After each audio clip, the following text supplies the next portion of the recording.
the main idea of the book is that if we want to think about the prosperity or poverty of nations, we have to think about the politics of it. In particular, we have to think about institutions that provide incentives for innovation and investment, or a level playing field. But sadly, those institutions are rather rare in history.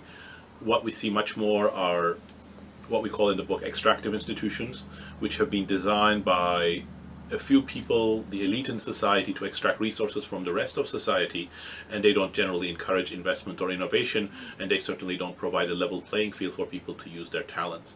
I think the best way to understand why this theory, rather than those that have been proposed over the centuries, emphasizing the importance of geography, culture, or enlightened leadership, is the right way for thinking about the prosperity of nations. We can consider an example.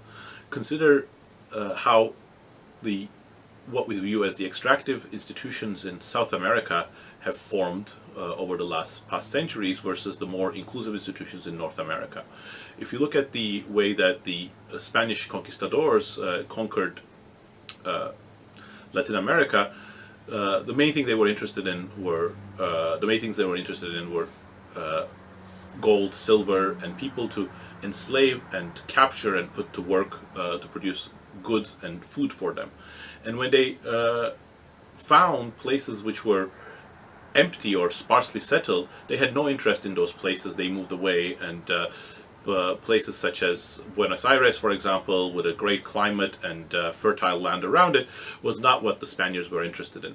When the English colonialists went to North America, they had a remarkably similar strategy for colonization as the Spaniards in the South. They first tried to capture the Indians. That didn't work because they were too sparsely settled, and they didn't have the Aztec or the Inca empires to turn to. So as a second strategy, they tried to bring in indentured servants to become the enslaved people to produce food and goods for the elite. That didn't work either, and people ran away and wanted their freedom. And it was finally upon the realization that those strategies would not work in North America that they started to introduce first bits of inclusive institutions. They introduced the head rights system, giving incentives and land to settlers, and then also a general assembly so that the settlers could govern themselves. And I think what's remarkable about this story is that it emphasizes that it wasn't some English culture or some different vision of leadership that led to the outcomes that were so divergent between North and South America. It was certainly not geography, because at the time the Europeans arrived, it was actually the South that was more developed and the North that was less developed. It was the politics of it, and in particular that the Spanish conquistadors could take over existing hierarchies and use force to enslave people in the South.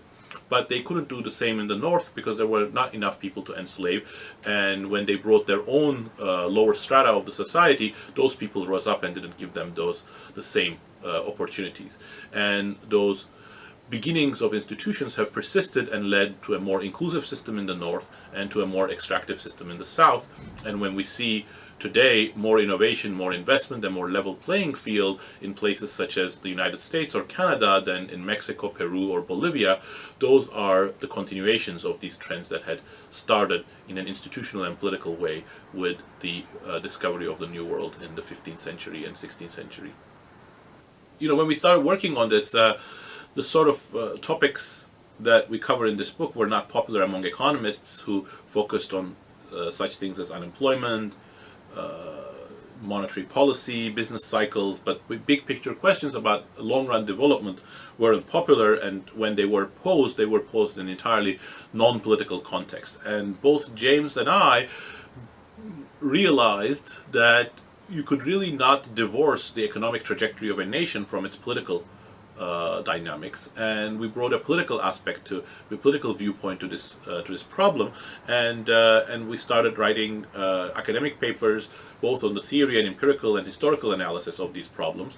And about 4 years ago, we finally decided it was time to sort of push this agenda and try to write a book that was both more comprehensive, so forced us to be more holistic and recognize different aspects of the problem, and also perhaps reach a broader audience.